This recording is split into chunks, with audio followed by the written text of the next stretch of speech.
Welcome to the Big Picture Value Proposition Visualizer.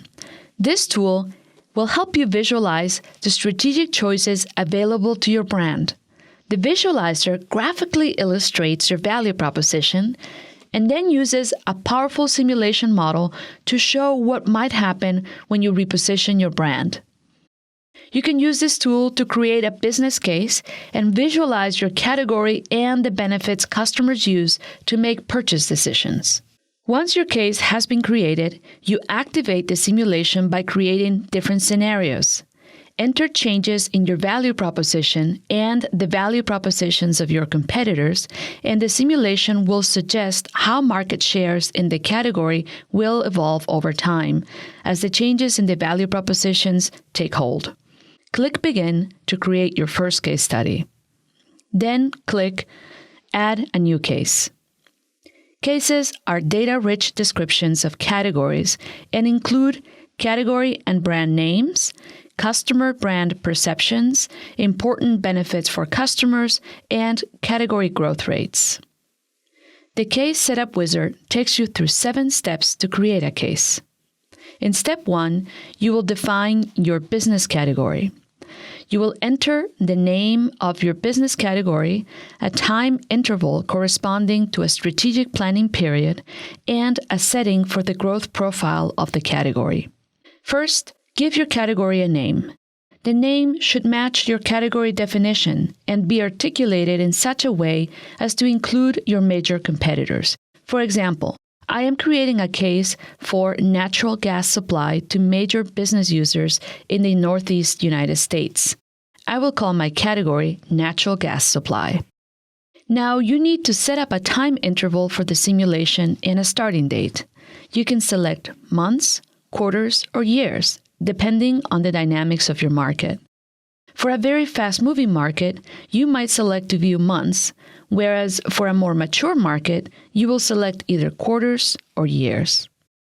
As the natural gas supply category is not very fast-moving, I will select years for my time interval and start the simulation in the year 2017. Now select the market growth profile most appropriate for the category. You have a choice of high, medium, or low growth, and there's also a product launch setting. If you indicate that your category is high growth, the simulation will be most reactive to your inputs. Moderate and low growth dynamics will be less reactive.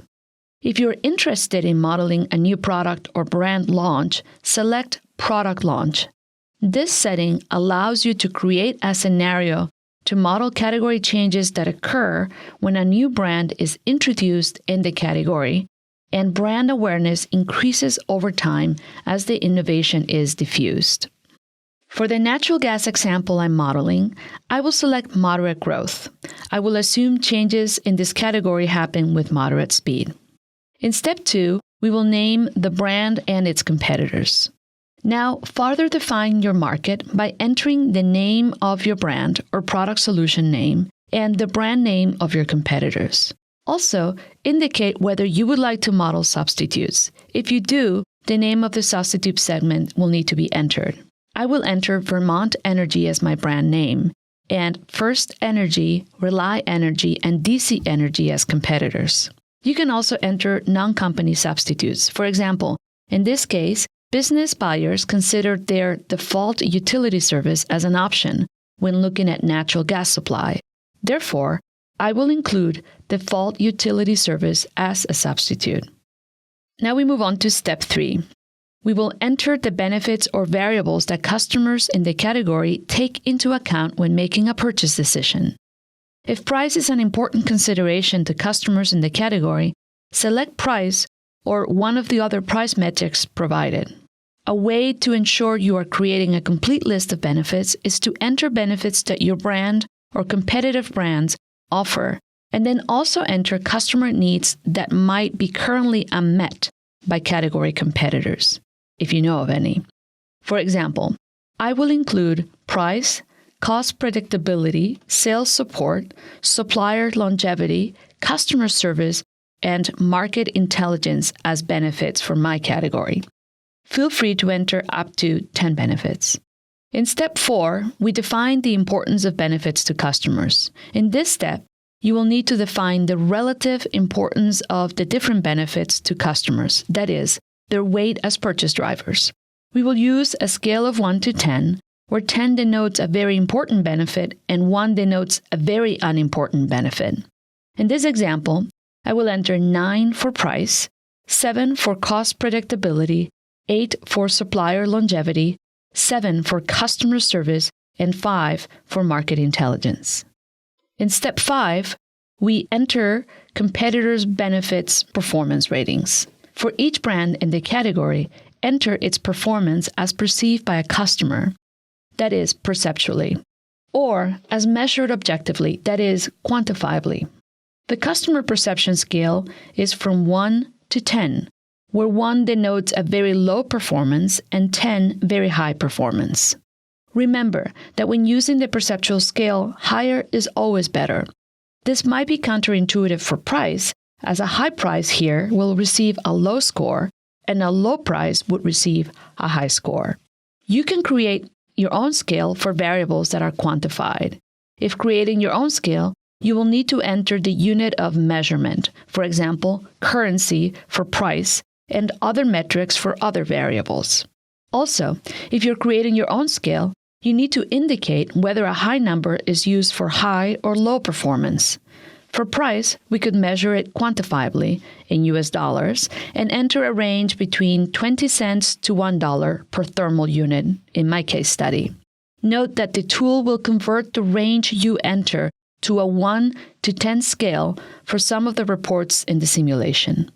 The next step here is to enter values for each of the variables. For price, I will enter an 8 for Vermont Energy, 8.5 for First Energy, 9 for Rely Energy, 9 for DC Energy, and 5 for the default utility service. I will follow the same process to enter performance for all the competitors in the case and across all the benefits. Once I complete this process, I will go to the next step. Step 6. Enter competitors' market share. Now enter the unit market share for each of the competitors in the category. I will enter 5% for Vermont, 50% for First Energy, 25% for Rely Energy, and 20% for DC Energy. To size the substitute segment, please enter its size relative to the size of the category. You can do this by thinking about the relative revenue or customer opportunity that substitutes represent.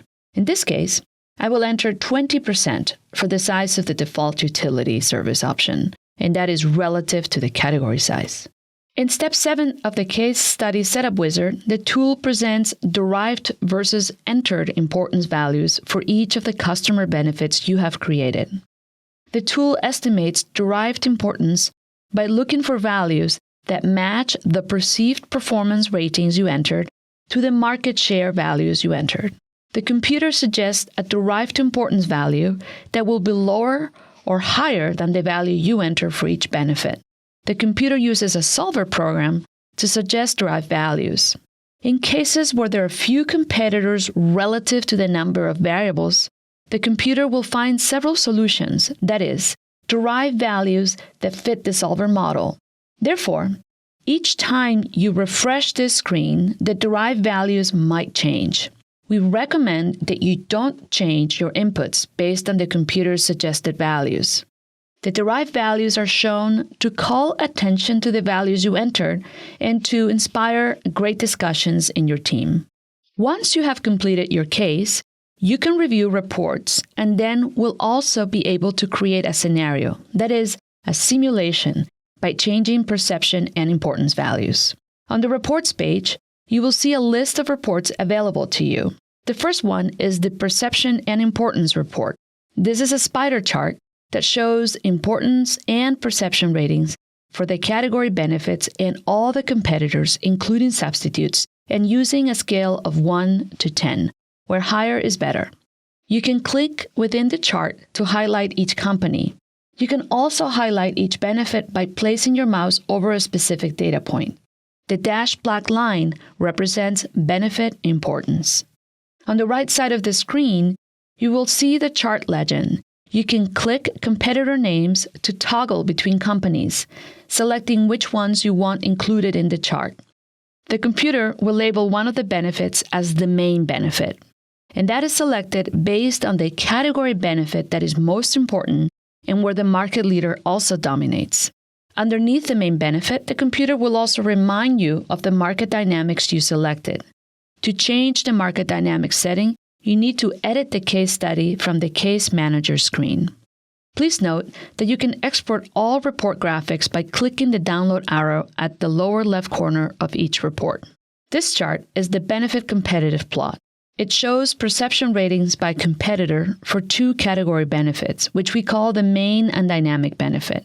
As mentioned, the main benefit is an important category benefit, and the dynamic benefit is a benefit that corresponds to specific competitors attempting to earn share in the category. The bubble size in this chart corresponds to the market shares of each competitor. The computer defaults to the main benefit as calculated for the category, but you can also select to plot any benefit by using the drop-down menu on the right side of the screen. Here, as in the other reports, in the tool you can click on each competitor on the right side legend to toggle, that is, to show or hide their data on the screen.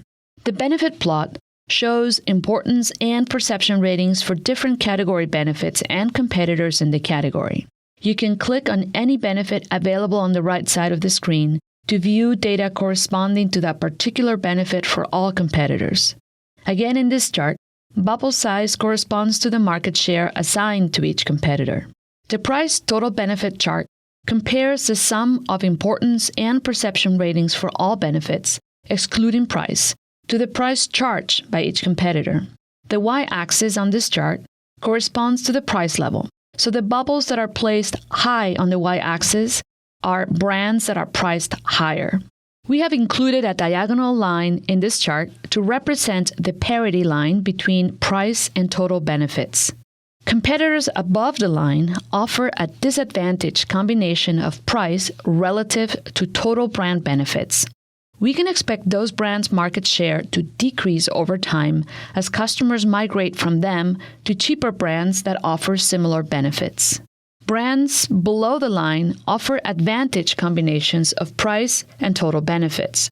We can expect those brands' market shares to increase over time as customers migrate to them. The next plot is the brand value and brand factor chart.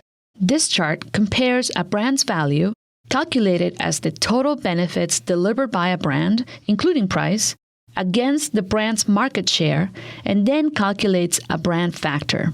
The brand factor is the weight of a compensating variable that helps explain the difference between a brand's overall value, as measured by the total bundle of customer benefits, and its current market share. For example, the trust in the brand name, or distribution, or contracting terms might have been excluded from your analysis, but might help explain the difference between a brand's actual market share and its predicted market share. The market share chart shows market shares for all competitors. On the left side of the screen, there is a pie chart showing current brand market shares in the category. Immediately to its right, there is an area chart showing market shares over time. Initially, this chart only has a data point for each competitor. The chart fills over time once you construct a scenario. You can hover over any of the charts to show individual brand information. The last chart shows category penetration. Here you find graphics illustrating the size of substitutes relative to the size of the category. The area chart in the center of the screen will show time series data as you advance the simulation. The bar chart underneath shows the relative share of each competitor and of the substitute segment relative to the category for the current period. If you do not have substitutes, this chart will not appear under your reports. A powerful aspect of the value proposition visualizer is our ability to model changes in the business category given changes in the value proposition.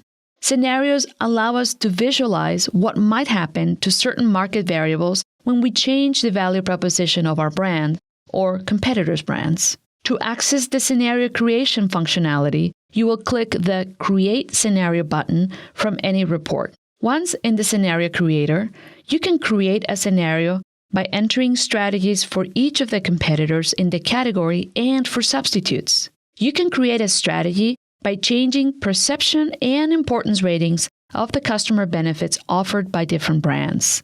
I am going to enter a scenario for the natural gas supply case. I would like to visualize what would happen if Vermont increased its price, currently perceived as an 8, to a 6. This is a pretty significant price increase. This change in price perception would take place in a single period, as price changes might be done all at once. So I will enter 1 in the space between the words over and years. This change will also start 1 year from the start time of the model.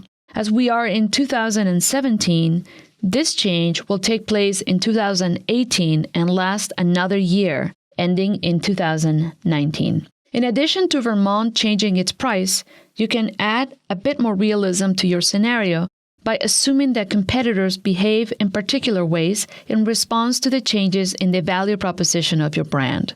Competitors could change customer perceptions regarding the performance of their brands or change the importance of the benefits in the case. Once you create a scenario, you can go back through the reports and run the simulation within each of the report screens to see the changes to perception and importance that you have made and to also understand what might happen to other variables. Of particular interest is how the scenario you created might affect your brand's market share and the penetration of substitutes in the category. You might want to direct your attention to the market share report to understand changes to market share, and you can use the category penetration report to understand changes to substitutes relative to the category.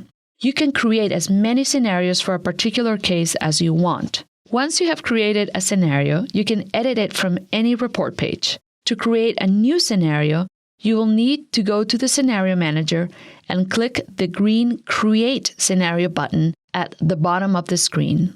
You can always create and edit scenarios after you have created a case. However, notice that you cannot edit the base case once you have created associated scenarios. If you would like to change your base case assumptions, including the rate of change in the market, low, moderate, or high, you will need to create a copy of the base case. If you do, please be sure to give the copy a new name that is different from the original base case to avoid confusion when you are sorting through your cases within the Case Manager screen. Each case and scenario can have associated target audience descriptions and positioning tools. To access the target audience description, you need to click the target icon within the case or the Scenario Manager. You can also access the target audience description page from the positioning page by clicking on the blue box at the top left side of the screen. This will take you to the target audience description page, where you will be able to enter a target audience description for your case or scenario. In the target audience description page, you can also enter the name of the brand. You can select a main and dynamic benefit and a marketing objective and source of volume decision by using drop-down menus on the left side of the page. These menus exist simply so you can remind yourself of the strategy you are articulating through the target and positioning tools. You can access the positioning page by clicking on the blue positioning box at the top left of the targeting screen, or by clicking the positioning icon within the Scenario Manager or the Case Manager. Once in positioning, you will be able to create a 5-box positioning tool by entering text in the current belief and behavior and desired belief and behavior boxes, as well as in the customer proposition and reasons to believe. As is the case in targeting, here we can also enter some additional details by using drop-down menus. You can select a message focus. Are you trying to change customer perceptions or the importance of a benefit? You can also enter a risk focus. Are you trying to use a prevention frame for your value proposition, or will you be using a promotion frame for your value proposition? Finally, what proof or support will you develop as reasons to believe? You can use the clickable boxes on the left side of the screen to select the support type. Note that the targeting and positioning pages you create in any scenario within a case will be available to other scenarios. You can simply edit them if you would like to have different targeting and positioning statements for each of the scenarios you create.